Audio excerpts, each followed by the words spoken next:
रामायण, रामायण बहुत हैं। वाल्मीकि रामायण, आनंद रामायण, भुसुंडी रामायण, ऐसे रामायण बहुत हैं। सबने रामायण, रामायण कितनी है? रामचरित शतकोटि अपारा, करोड़ों रामायण है।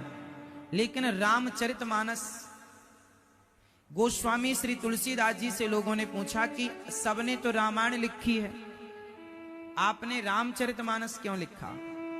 तो रामायण का मतलब क्या है? रामायण, राम का अयन, रामायण, जो राम का मंदिर हो, राम का घर हो, उसे जहां राम विराजते हो, जिसमें राम बसते हो, उसे रामायण कहते हैं। राम मंदिर में विराजते हैं तो रामायण मंदिर है। जिस रामायण रूपी मंदिर में राम विराजे हैं, रहते हैं, तो रामायण का अर्थ होता है राम का स्थान, निवास स्थान। तो सबने कहा तुलसीदास जी से कि आप रामायण ही लिखो, आप रामचरितमानस क्यों लिख रहे हैं? सबने तो रामायण लिखी है, श्री वाल्मीकि जी ने, आप क्यों? तब श्री तुलसीदास जी कहते हैं कि मंदिर जाने के लिए कुछ जरूरी काम होते हैं। क्या? अच्छा ये बताओ, मंदिर जाने के लिए बिना नहाए जाते हैं कि नहा कर जाते हैं? हाँ, नहा के जाते हैं। इसलिए रामचरित्र मानस लिखा गोस्वामी जी। मानस मतलब सरोवर, मान सरोवर है ना, तो मानस का अर्थ होता है सरोवर।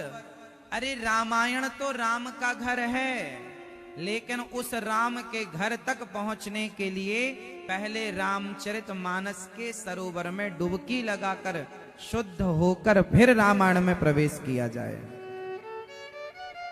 यह है रामचरितमानस। यहां सरोवर में आपको डुबकी लगानी है, मतलब शुद्ध, सठ सुधरहि सतसंगति पाई। यहां सुधरने की बात है। हम राम तक पहुंचने के पहले लायक तो बने। तो राम तक पहुंचने के लायक हमें कौन बनाता है? रामचरितमानस। वो हमारा श्रृंगार करती है। जैसे दुल्हन शादी के लिए जब स्टेज पर जाती है, मंच पर जाती है, तो वो श्रृंगार करके तैयार होकर जाती है, कोई ऐसी थोड़ी चली जाएगी। जैसे शादी के लिए दुल्हा तैयार होता है, विवाह में लड़की लड़का दोनों तैयार होकर फिर विवाह में वो जयमाला में प्रवेश करते हैं, श्रृंगार करके, सुंदर होकर, सज धज के। उसी तरह वहां विवाह में तो लड़का लड़की के शरीर को, फेस को सजाया जाता है, चमड़ी को सजाया जाता है, तन का श्रृंगार किया जाता है। पर रामचरितमानस तो आपके मन का श्रृंगार करती है। और मन का श्रृंगार इसलिए जरूरी है क्योंकि भगवान को तन से तो मतलब है नहीं। निर्मल मन जन सो मोहि पावा, मोहि कपट छल छिद्र ना। तो मन चाहिए सुंदर। तो भागवत रामचरितमानस जो है वो हमारे मन का श्रृंगार करती हैं। कहां से शुरू कर रहे हैं गोस्वामी जी? अच्छा, गोस्वामी जी की कथा तो आप सब जानते हैं। गोस्वामी जी के बारे में आप सबको पता है। गोस्वामी श्री तुलसीदास जी महाराज का जन्म लगभग 1554 में, संवत 1554 में राजापुर में हुआ। तुलसीदास जी के जन्म लेते ही उनके 32 दांत थे। उनकी माता गुजर गई, कुछ दिन के बाद पिता गुजर गए, फिर एक मां ने, ताई ने उनका पालन किया, कुछ दिन बाद वो भी गुजर गई। तो समाज ने ये कहकर उनको दुत्कार दिया कि ये बच्चा अभागा है, जो इसके पास रहेगा वो मर जाएगा। समाज में ऐसी भ्रांति फैल गई, गलतफहमी हो गई समाज को। तुलसीदास जी को भिक्षा लेने कहीं जाएं तो लोग द्वार से ठुकरा देते हैं, भरपेट उन्हें रोटी नहीं मिलती। गोस्वामी तुलसीदास जी चलते फिरते ऐसे ही जैसे तैसे जीवन यापन करते हैं। अंत में मां भगवती सीता, मां लक्ष्मी स्वयं एक मां के रूप में आकर तुलसीदास जी को बचपन में भरपेट भोजन देने लग गईं। करते करते उन्हें एक गुरु की शरणागति प्राप्त हुई। श्री तुलसीदास जी के गुरु जी का नाम क्या था जानते हैं? श्री नरहरिदास। गोस्वामी श्री तुलसीदास जी के गुरु जी का नाम था श्री नरहरिदास। तो श्री नरहरिदास जैसे महापुरुषों की शरणागति ग्रहण की, पढ़ लिख करके गोस्वामी तुलसीदास जी के विवाह की भी कथा आप सब जानते हैं कि गोस्वामी श्री तुलसीदास जी का विवाह हुआ। पत्नी बड़ी सुंदर, इतना प्यार हो गया गोस्वामी तुलसीदास जी को कि पत्नी के बिना रहते नहीं। एक दिन पत्नी की मां बीमार पड़ गई तो भाई लेने आया कि बहना तेरी मां आखिरी सांसें ले रही हैं, चल। उस समय श्री तुलसीदास जी घर पर नहीं थे, किसी कार्य के लिए गए थे।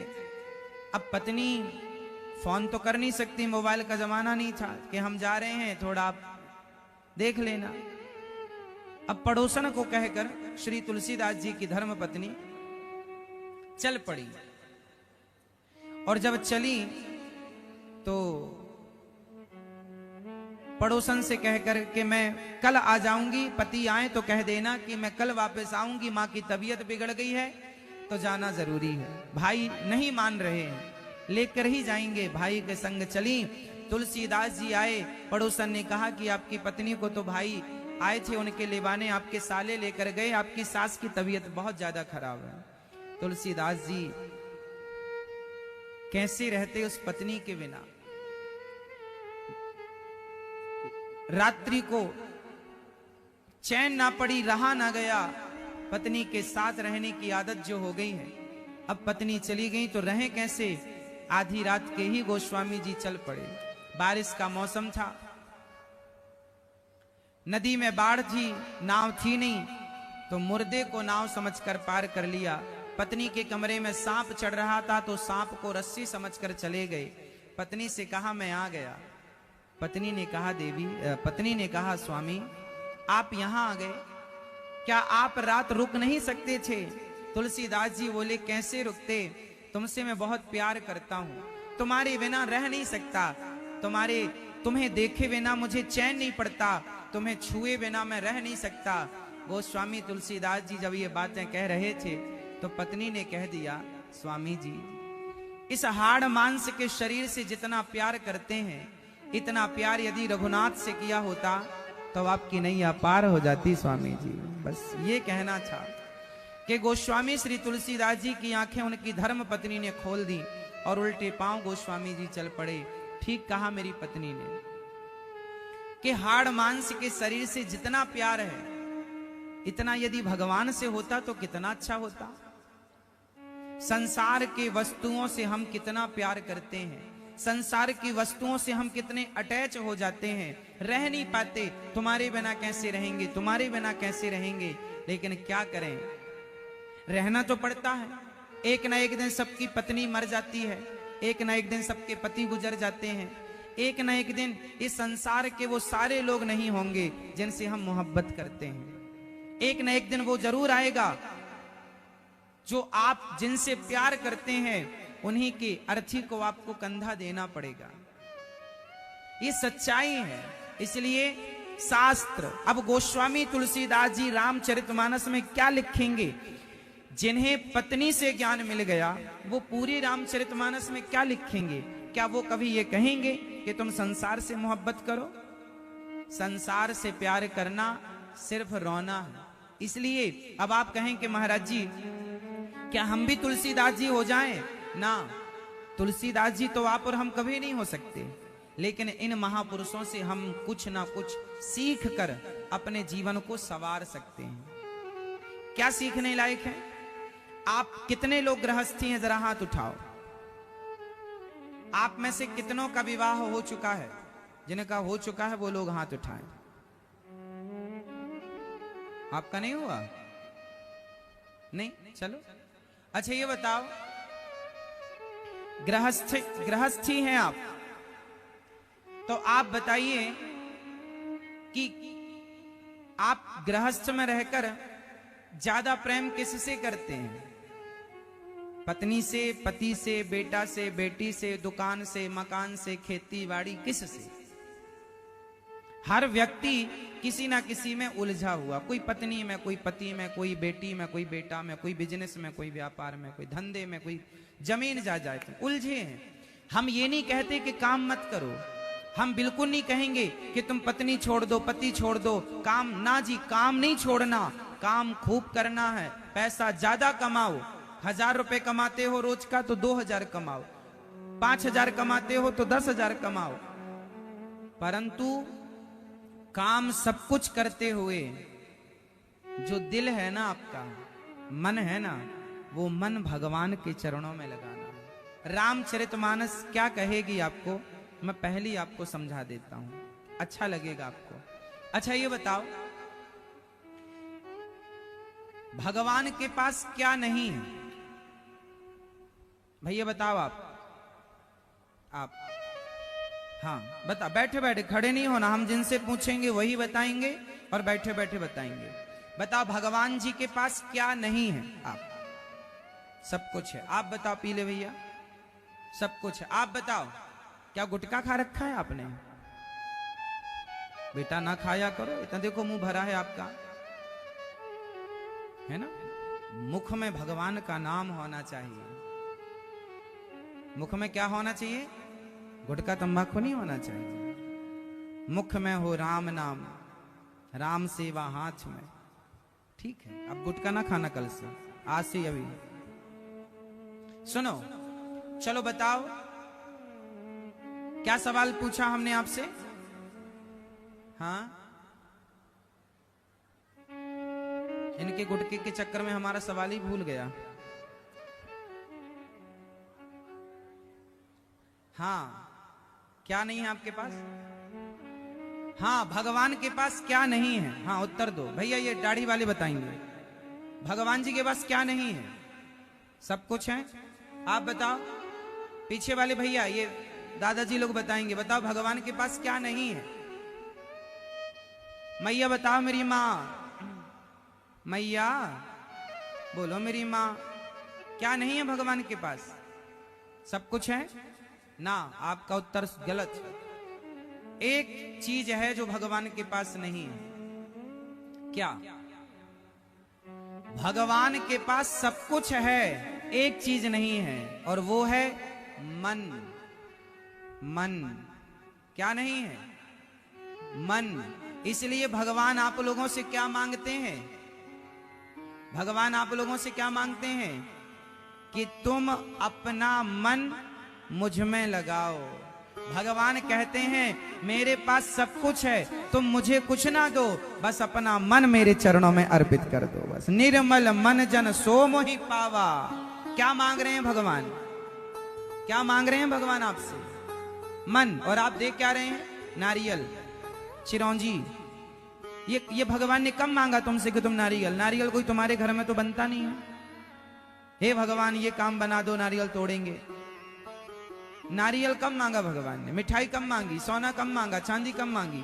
पैसे कम मांगे भगवान ने? कभी नहीं मांगे। और आप देते रहते हैं ये सब ना। भगवान कहते हैं तुम्हारा जो मन है वो मुझ में रखो। मन किस में रखो? राम में। जोर से, मन किस में रखेंगे? राम के श्री चरणों में मन को रखेंगे। और रही बात परिवार की, तो आपके परिवार को आपके मन की जरूरत नहीं है। आपकी पत्नी को आपके साथ की जरूरत है, आपके मन की नहीं। आपके पति को आपके साथ की जरूरत है, आपके मन की नहीं। आपके पिता को, आपके पुत्र को आपके साथ की जरूरत है, आपके मन की नहीं। आपके दोस्तों को, यारों को आपके साथ की जरूरत है, मन की नहीं। इसका मतलब आप सबका मन खाली है कि नहीं? अब आप लोगों ने जबरदस्ती पत्नी में मन लगा रखा है। पत्नी में मन ना लगाओ, पत्नी में तो दिमाग लगाओ।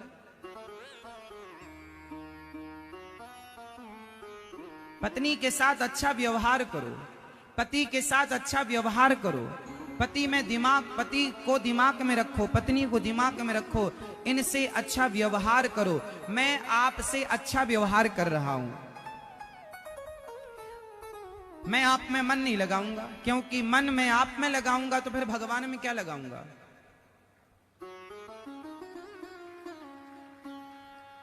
इसलिए मैं आपके साथ क्या करूंगा? अच्छा व्यवहार। आप किससे खुश होंगे?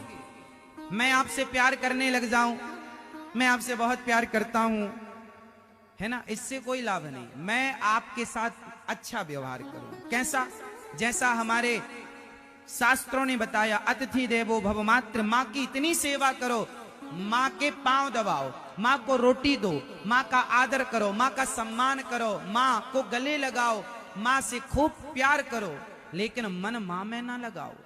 माँ के चरण दबाते हुए मन प्रभु के चरणों में लगाकर ये भाव रखो कि हम ये चरण भगवान के दबा रहे हैं, माँ के नहीं। पिता के पांव दबाओ तो भाव ये रखो कि हम भगवान के चरण दबा रहे हैं। कोई भी काम करो, कहीं भी रहो, आपके मन की किसी को जरूरत नहीं है। रत्ती भर आप लगाए हैं, वो आपकी अज्ञानता है। संसार का काम मन से नहीं होता। लोग कहते हैं मन लगा के काम करो, मन लगा के काम करो। लोग कहते हैं मन लगाकर पढ़ाई करो। ठीक है, मन लगा के पढ़ाई, ये बात व्यवहार में कही तो जाती है, पर वहां पर एकाग्रता की बात कही जाती है कि भाई पढ़ाई पर ध्यान लगाओ, मतलब ध्यान से पढ़ो, यहां वहां मन का भटकाव ना हो। कुल मिलाकर ये समझ लीजिएगा कि मन की एकाग्रता हर समय आपका साथ देगी। इसलिए मन एकाग्र कब होगा? जब भगवान के चरणों में लगाओगे। भगवान के चरणों में मन लगाओ, संसार के साथ अच्छा व्यवहार करो, तो आपका लोक भी सवर जाएगा और परलोक भी सवर जाएगा। सिस्टम बना हुआ है, आप लोगों ने वहां की चीज यहां कर दी है ना। भाई किसान है, किसान तो होते हैं जो ना, वो किसानों के पास ट्रैक्टर होता है, ट्रॉली होती है, तो ट्रैक्टर में गाड़ियों में गियर होता है। आगे बढ़ने के लिए भी एक गियर होता है और पीछे जाने के लिए एक रिवर्स गियर होता है। तो ये आपको पता होना चाहिए कि किस गियर से गाड़ी आगे जाती है और किस गियर से गाड़ी पीछे जाती है। अब आपने पीछे का रिवर्स लगा रखा है और कह रहे हैं गुरुजी हमारी गाड़ी तो आगे जा ही नहीं रही है, हमारी गाड़ी तो आगे जा ही नहीं रही। भैया गियर बदलो ना। अब आप बताओ कि आपका मन किस गियर में फंसा हुआ है। यदि पत्नी के गियर में फंस गया, बेटा बेटी के गियर में फंस गया, पड़ोसन के गियर में फंस गया, पड़ोसी के गियर में फंस गया, भ्रष्टाचार के गियर में फंस गया, व्यर्थ की कमाई के गियर में फंस गया, तो वो मन आपका रिवर्स हो गया, वो आपको पीछे ले जाएगा।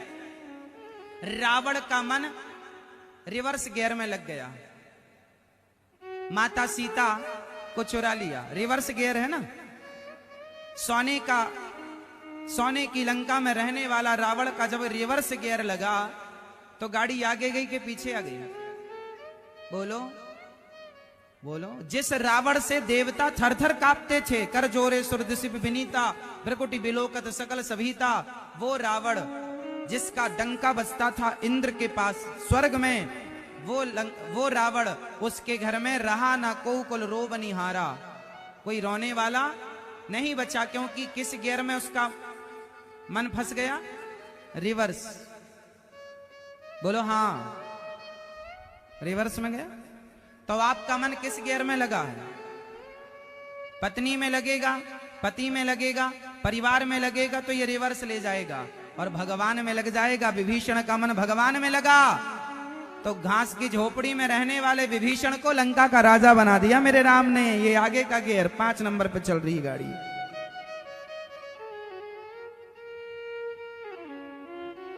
क्यों जी? विभीषण की गाड़ी कितने में चली?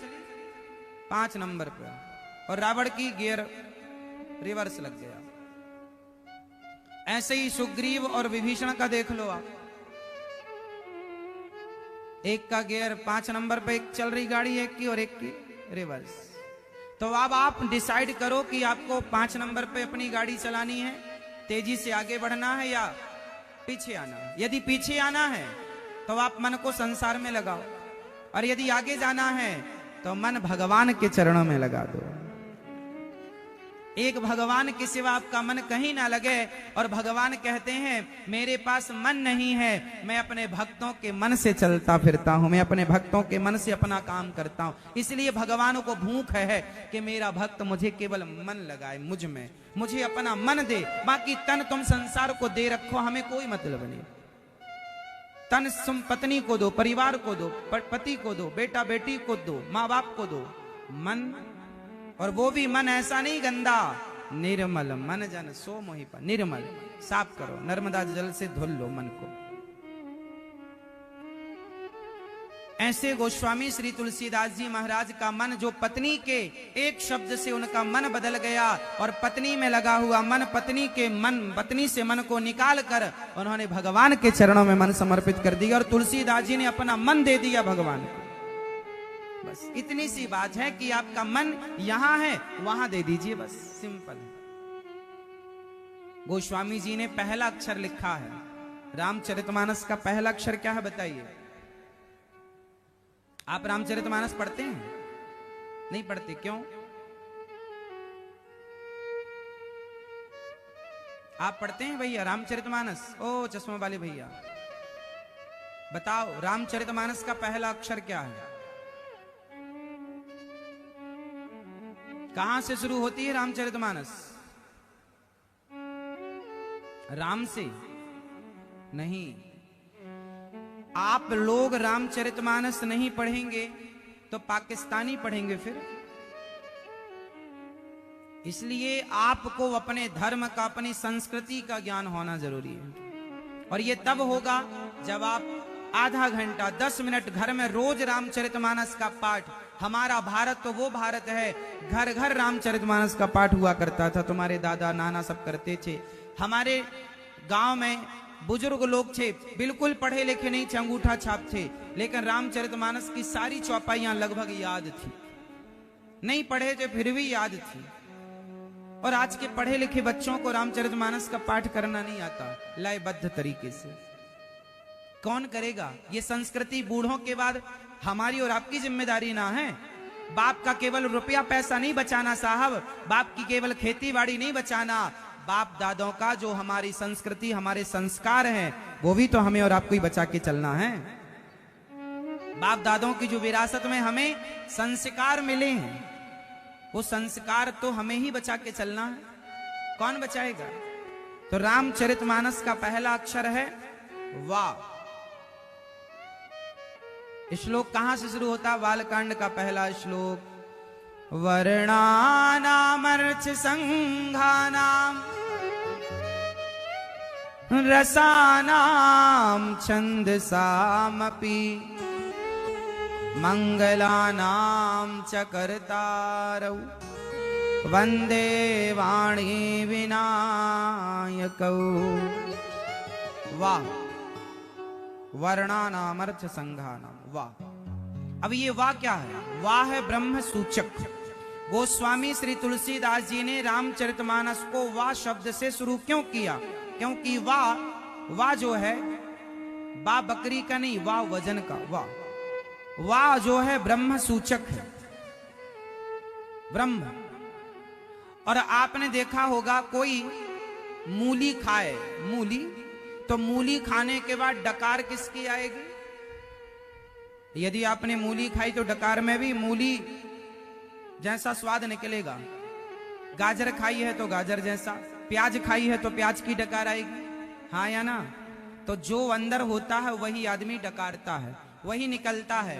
तो गोस्वामी श्री तुलसीदास जी के अंदर ब्रह्म समाये हैं, राम समाये हैं, इसलिए ब्रह्म सूचक शब्द उनके मुख से पहले निकल रहे हैं। वर्णानाम अर्थ संघानाम, क्योंकि ब्रह्म उनके भीतर है, ईश्वर उनके भीतर है, तो जो अंदर है वही तो डकार से बाहर आएगा। वाह। तो वाह शब्द जो है ब्रह्म सूचक माना गया। वाह। तो वर्णानाम अर्थ संघानाम। गोस्वामी श्री तुलसीदास जी कहते हैं अक्षरों, अर्थ समूहों, रसों और छंदों की मैं वंदना करता हूं। शब्दों की वंदना कर रहे हैं गोस्वामी जी, यहां से शुरू। शब्दों की वंदना, शब्दों की वंदना। शब्दों की वंदना का तात्पर्य क्या है? आप लोग दिन भर बोलते हैं, बताइए आप दिन भर में कितने शब्द बोलते होंगे आप लोग? कितने शब्द बोलते होंगे?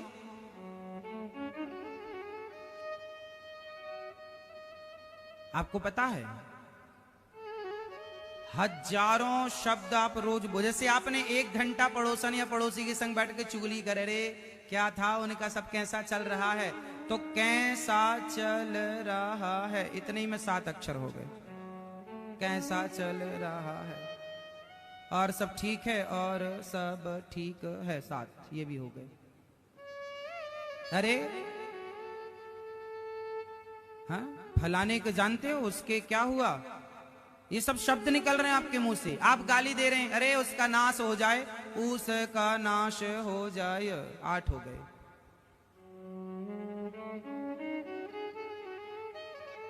आठ हो गए। ये जो शब्द आपके मुंह से निकल रहे हैं, ये सारे शब्द कभी नष्ट नहीं होंगे, गूंजते रहेंगे, गूंजते रहेंगे, गूंजते। इसलिए शब्दों में बड़ी जान होती है। आपके पास मुंह है, इसका मतलब ये नहीं कि आप कुछ भी बकेंगे, कुछ भी बोलेंगे, कुछ भी नहीं साहब। शब्द संभाल के बोलिए, शब्द के हाथे ना पाओ। एक शब्द औषधि करे और एक शब्द करे घाव। शब्दों में बड़ी जान होती है। बताओ, शब्दों से युद्ध हो जाता है। मैं तुझे देख लूंगा, मैं तुझे देख लूंगा, 7। आप कह दीजिए किसी को, सामने वाला पलट के कहेगा, क्या देख लेगा, देख मैं खड़ा हूं। तो ये शब्दों से लड़ाई हो गई कि नहीं, हुआ या ना? तो शब्दों में बड़ी जान होती है साहब। इन्हीं से आरती अरदास और अजान होती है। यही समुद्र के वह मोती हैं जिससे इंसानों की इंसानों को पहचान होती है। इसलिए शब्दों को जरा संभाल कर बोलना चाहिए। शब्द, एक शब्द से महाभारत हो गया। बताओ वो कौन से शब्द थे जिन शब्दों से महाभारत हुआ था? बताओ, आप बताओ। हाँ, द्रौपदी ने कह दिया, अंधों के अंधे होते हैं, अंधों के अंधे होते हैं, 8 अक्षर।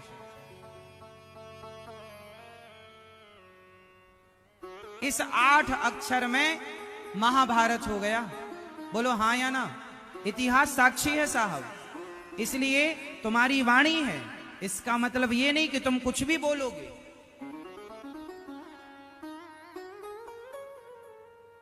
किसी को आप गोली मार दो ना, तो गोली का घाव भर जाता है, भर जाते हैं वो घाव जो बनते हैं गोली से, पर वो घाव नहीं भरते जो बनते हैं कड़वी बोली से। शब्दों में बड़ी जान होती है साहब। 8 अक्षरों में महाभारत हो गया। अंधों के अंधे होते हैं। महाभारत के कुछ शब्द अमर हैं। बताओ, जब भरी सभा में दुशासन साड़ी खींच रहा था द्रौपदी की, उस समय कर्ण ने क्या बोला था? कर्ण ने द्रौपदी को क्या बोला था?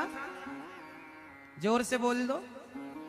आप लोग भी ना कुछ ना बोला करो व्यर्थ में, विचार बोलो। यदि पहले तुम तौलो, एक तराजू रखो, उस तराजू में अपने शब्दों को तौल कर बोला करो, क्योंकि आप बोलकर आ जाएंगे, पर कई बार बोलने से बवाल हो जाता है। बोलो हाँ। कर्ण के शब्द कुछ याद हैं, ब्रह्मांड में आज भी गूंज रहे हैं, आप लोग कैच कर लेते हैं। बताओ, कर्ण ने द्रौपदी को क्या बोला था जब साड़ी खिंच रही थी उस समय? कौन बताएगा? ये पीछे वाली मेरी प्यारी मैया बताएगी। मैया, ओ मेरी माँ, बैठ जाओ मेरी माँ। जा रही हो क्या? ओ मेरी माँ, जा रही हो? जाना तो टाटा करके जाना। सुनो, देखो हमारी पीछे की मैया बेचारी धूप में बैठी हैं, लेकिन कथा सुन रही हैं। कितनी श्रद्धा है भगवान के चरणों में। पीछे देखिए, आज ही पांडाल खचाखच पैक हो गया। हमारे मंच में आने से पहले ही पांडाल पैक हो गया, और माताएं, बहनें, भक्तन, भैया लोग भी बैठे हैं धूप में। आपकी श्रद्धा को हम बारंबार प्रणाम करते हैं। कल बढ़ जाएगा टेंट, बिल्कुल चिंता ना कीजिएगा।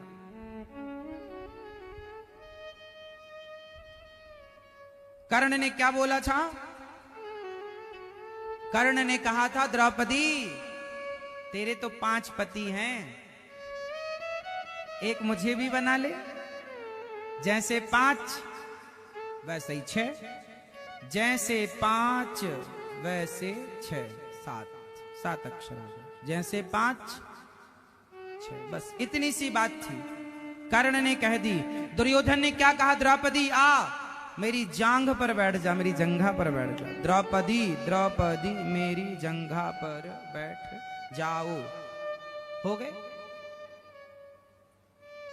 13 अक्षर हो गए।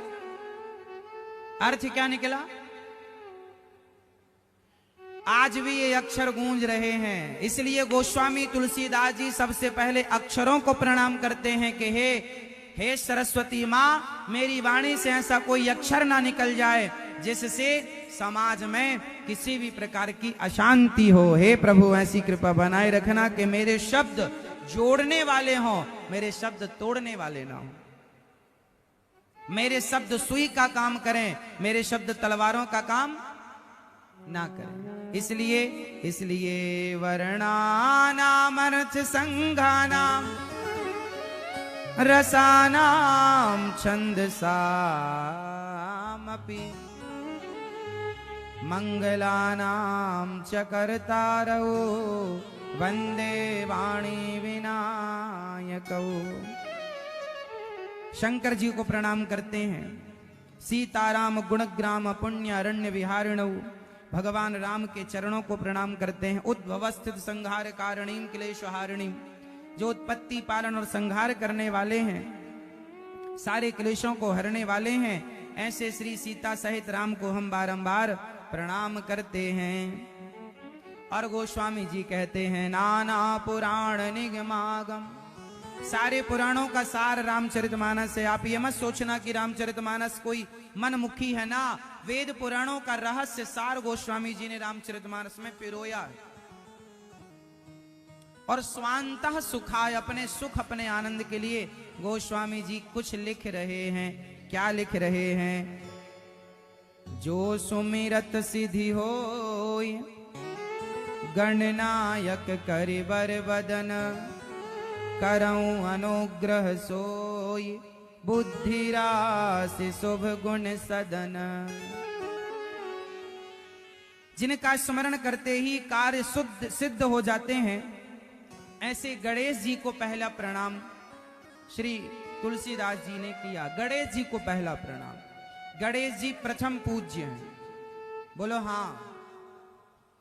अच्छा बताओ, गणेश जी दीपावली में गणेश जी और लक्ष्मी जी की पूजा क्यों होती है? भैया, ओ मेरी मैया, मैया सुन रही हो मेरी मां? दीपावली क्यों मनाई जाती है पहले तो ये बताओ। ये मैया बताएंगी, चश्मा वाली मैया, आगे वाली मैया बताओ, दीपावली क्यों मनाई जाती है? राम जी,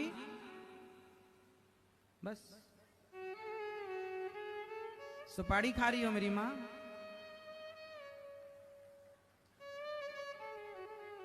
बता मैया, दीपावली क्यों मनाई जाती है? राम जी लौट के आए थे इसलिए। यदि राम जी लौट कर आए थे दीपावली के दिन तो राम जी की पूजा होनी चाहिए, फिर लक्ष्मी और गणेश जी की क्यों होती है? यदि दीपावली के दिन राम जी वनवास से लौट कर आए तो सीताराम की पूजा ना होना चाहिए, घर घर दीपक जलाए और राम सीता की पूजा हो, पर राम जी की पूजा नहीं होती। दीपावली में किसकी पूजा होती है?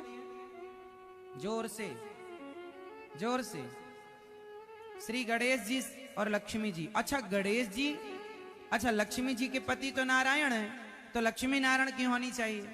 गणेश जी का लक्ष्मी जी से क्या रिश्ता है? क्यों पूजा होती है? दीपावली का त्योहार क्यों मनाया जाता है? ये हमारे देश में 95% लोगों को नहीं पता। लोगों को यही पता है कि राम जी लौट कर आए थे, और राम जी लौट कर आए थे तो फिर राम जी की पूजा क्यों नहीं होती?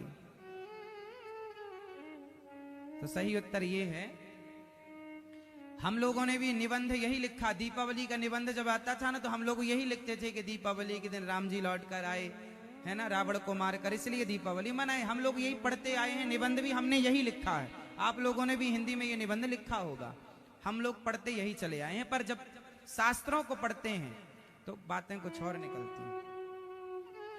परंपरा में तो ठीक है, सब सही है, लेकिन दीपावली क्यों मनाई जाती है? क्योंकि दीपावली के दिन समुद्र मंथन से लक्ष्मी जी प्रकट हुई थी और भगवान नारायण के गले में वरमाला पहनाया था, तो लक्ष्मी नारायण का विवाह हुआ था दीपावली के दिन। उस उपलक्ष्य में दीपावली मनाकर घर घर दीप जलाए जाते हैं। आज भी दक्षिण भारत में लक्ष्मी नारायण की ही पूजा होती है दीपावली में, लेकिन उत्तर भारत में लक्ष्मी और गणेश की पूजा होती है। अब लक्ष्मी गणेश की पूजा क्यों होती है वो मैं आपको रहस्य समझाता हूं। लक्ष्मी है धन की देवी, लक्ष्मी है धन की, जोर से बोलते चलो, लक्ष्मी है धन की देवी और गणेश जी हैं बुद्धि के दाता, बुद्धि के देवता। तो जरा समझिएगा, संगति समझिएगा कि लक्ष्मी जी गणेश जी के बगल में बैठी हैं और गणेश जी हैं बुद्धि के दाता। जो बुद्धिमान होगा उसी के बगल में लक्ष्मी जी रहेंगी, उसी के पास लक्ष्मी जी रहेंगी। यदि आपके पास बुद्धि नहीं है तो आपके पास लक्ष्मी जी का कोई काम, जोर से। हमारे देवी देवता बहुत कुछ सिखाते हैं, अब हम सीखें तो सीखें। हम तो केवल पूजा अगरबत्ती जलाने को पूजा मान लेते हैं, खत्म बात। चलो बताओ, गणेश जी का वाहन क्या है? जोर से। गणेश जी चूहे पर बैठेंगे तो चूहा मर नहीं जाएगा? इतने बड़े गणेश जी चूहे पर बैठेंगे, मर नहीं जाएगा? तो चूहे पर बैठने का संकेत, गणेश जी चूहे पर बैठे नहीं हैं, चूहे पर बैठने का संकेत दे रहे हैं तुम्हें और हमें, कुछ मैसेज सिखा रहे हैं। तुम सीखो ना और केवल गणेश चूहा करते जाओ तो कुछ मतलब नहीं है। शिक्षा क्या है वो समझो। गणेश जी हैं बुद्धि के देवता, बुद्धि, और चूहा क्या है? तर्क का प्रतीक। चूहा हमेशा कुतरता रहता है, कुछ कुछ कुतरता रहेगा, कुटर कुटर कुटर कुटर। गणेश जी बुद्धि है और चूहा है कुतर्क। तर्क, तर्क समझते हैं, तर्क कुतरता रहता, चूहा है तर्क और गणेश जी है बुद्धि। बुद्धि हमेशा तर्क पर ही सवार होती है, इसलिए गणेश जी चूहे पर सवार हैं। बुद्धि हमेशा किस पर सवार होती है? तर्क शास्त्र पढ़े हैं? नहीं, तर्क पढ़ना कभी। हमारे यहाँ तर्क संग्रह पढ़ाई जाती है, तर्क शास्त्र पढ़ाए जाते, तर्क। अब ये तर्क अलग होता है। गामनी लोग बोलते तर्क कर रहा है, लोग कहते ना बड़ा तर्क करता है। तर्क मतलब सवाल जवाब, मतलब मैंने कहा कि भगवान सब जगह है तो आपने तर्क कर दिया कि भगवान सब जगह है तो दिखते क्यों नहीं, ये तर्क हो गया। तर्क से बुद्धि का विकास होता है, इसलिए तर्क जरूरी है, सवाल जरूरी है, क्वेश्चन जरूरी है। आजकल बच्चे सवाल करते हैं, छोटे छोटे बच्चे सवाल करते हैं ना माँ बाप से, उस सवाल को आप कह सकते हैं ये तर्क कर रहे हैं। उससे क्या बढ़ता है? उनका ज्ञान बढ़ता है। आपने, बच्चे ने पूछा ये ऐसा तो ऐसा क्यों, तो आपने बताया, उनका ज्ञान। तो तर्क है तो ज्ञान है, तर्क नहीं। इसलिए बुद्धि किस पर सवार है? बुद्धिमान वो स्कूल में 100 बच्चे पढ़ते हैं, लेकिन मास्टर जी ने जैसा पढ़ाया वैसा पढ़ के आ गए। ऐसा नहीं, जो मास्टर जी ने पढ़ाया मास्टर जी से सवाल करो, मास्टर जी, गुरु जी ऐसा है तो ऐसा क्यों, ऐसा है तो ऐसा क्यों, ये ऐसा तो ऐसा क्यों। ऐसे में बच्चे का क्या होगा? माइंड विकसित होगा। तर्क ये है। हम लोग जब पढ़ते थे ना तो गुरुजी जब पढ़ा के जाने लग जाते थे तो गुरुजी को चरण पकड़ के बिठाया करते थे, गुरुजी बैठिए, और बैठिए तो फिर सवाल करते थे, गुरुजी आज आपने ये पढ़ाया, इसका ये मतलब क्या है, समझ नहीं आया। गुरुजी ये ऐसा था तो ऐसा क्यों था, आपने वहां ऐसा बताया यहाँ ऐसा, तो क्या मतलब था। संगति बिठा लो, ये तर्क है। बुद्धिमान वो बच्चा होता है जो मास्टर जी से ढेर सारे सवाल करे। इसलिए बच्चों को चाहिए कि वो अपने मास्टर जी से ढेर सारे सवाल करें, वो बुद्धिमान बनेगा। यदि नहीं पूछता तो पैटाप रहता, तब तो हो गया। तो बुद्धिमान कौन? जो तर्क करना जानता है। उस गणेश जी किस पर सवार है? तर्क पर। बुद्धि हमेशा तर्क पर सवार होती है।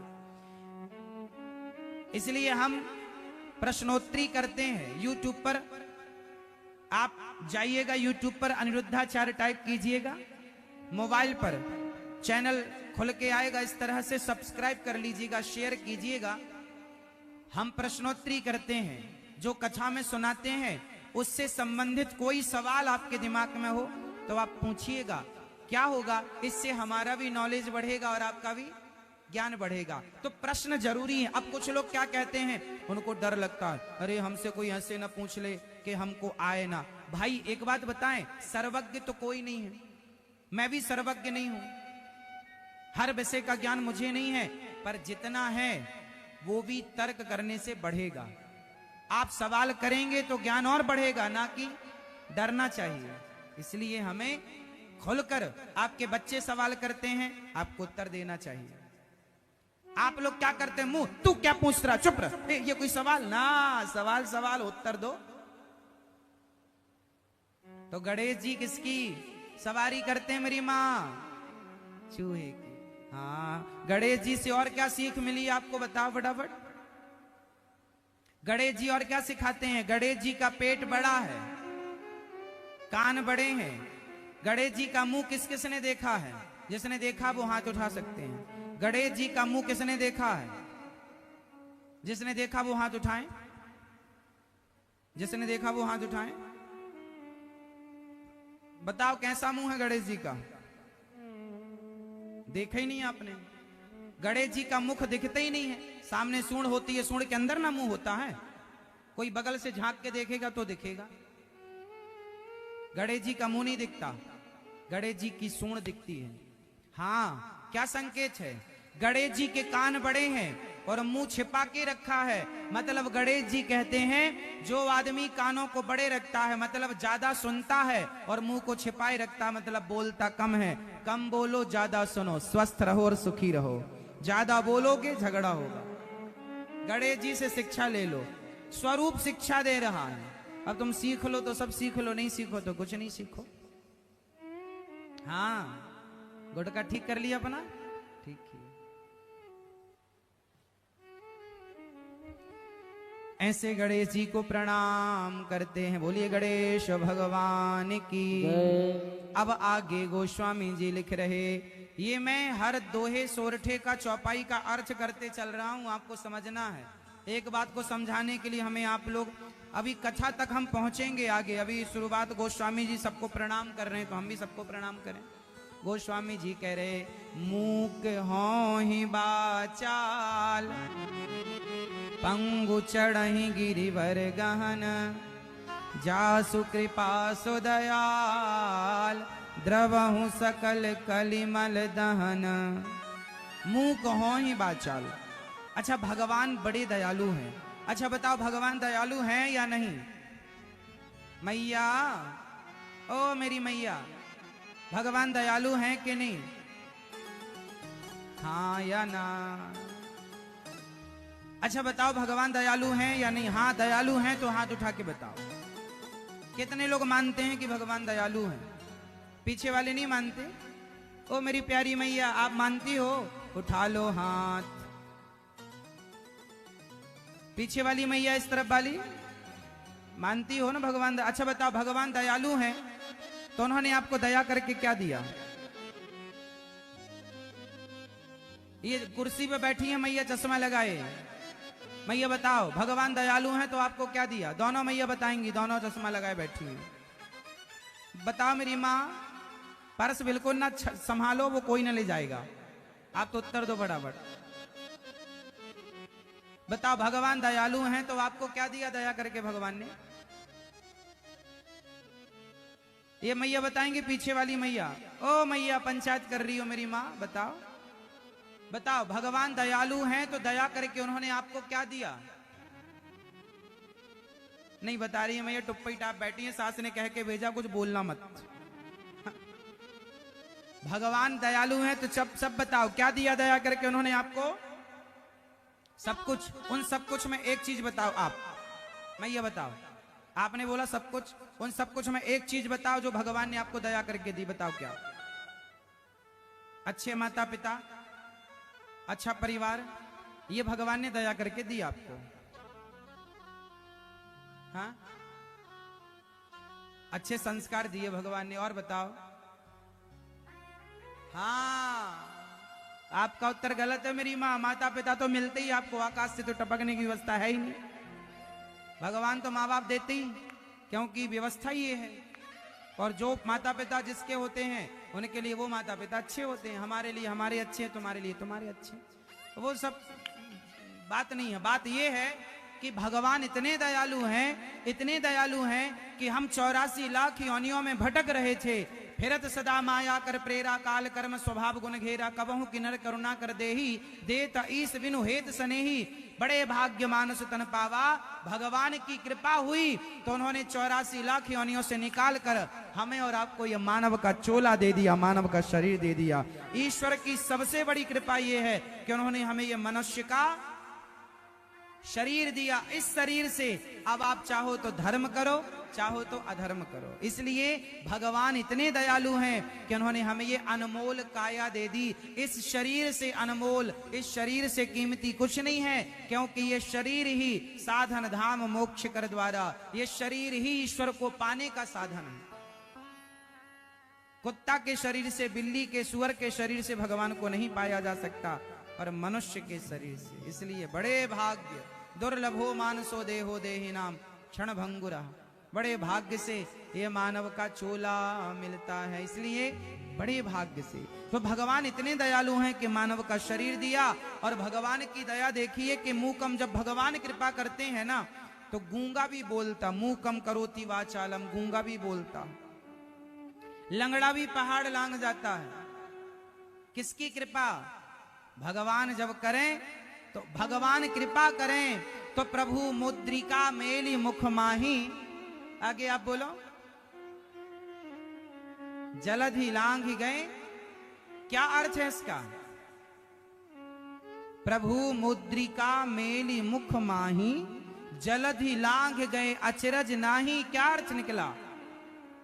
अर्थ निकला कि भगवान की मुद्रिका, अंगूठी पर राम का नाम लिखा था। उस राम नाम को श्री हनुमान जी ने अपने मुख में रखा और उस राम नाम के बल पर समुद्र को छलांग लगा के पार कर लिया। इसमें कोई आश्चर्य नहीं। ये बल, ये पराक्रम हनुमान जी का नहीं, ये बल पराक्रम तो राम नाम का पराक्रम है। कि आश्चर्य ना करो कि एक सामान्य सा बंदर समुद्र को छलांग लगा के पार कर गया। ये किसका प्रताप था? राम जी का। समझ लो कि भगवान की कितनी महिमा है, उनके नाम की कितनी महिमा है। तो भगवान क्या नहीं कर सकते।